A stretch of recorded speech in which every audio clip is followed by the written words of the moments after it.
And what I remember that particular time was that when I arrived, I was assigned to work with Floyd.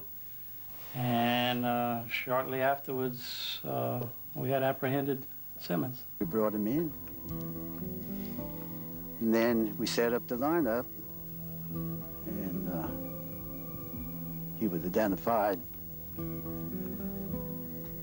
They took me from there to another room and told me to sit down. So I sat down in the front of them.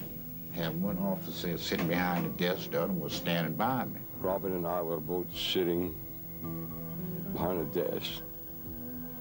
Vincent still had the ink on his hands. He wasn't handcuffed. He said, we want this statement. I said, I'm not making no statement. I ain't did nothing.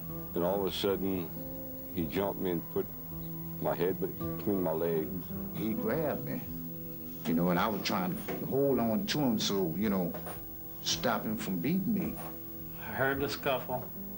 I felt when he pulled my gun out, the sidearm, 9mm semi-automatic. I caught the sight that Simmons had done retrieved Vilmoret's 9mm. I wouldn't carry a shell in the chamber, so I knew he couldn't shoot me with it. And that's when this other officer hit me, and when he hit me, that fell off on the floor.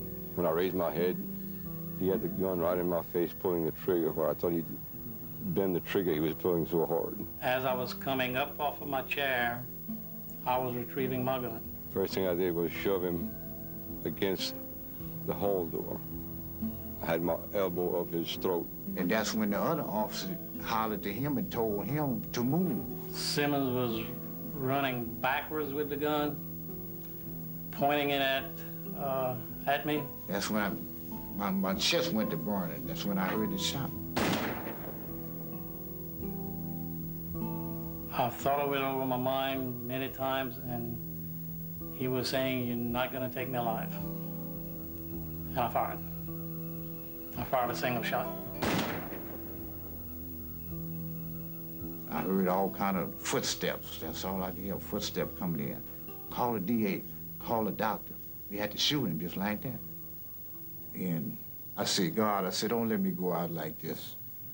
Don't let me die like this.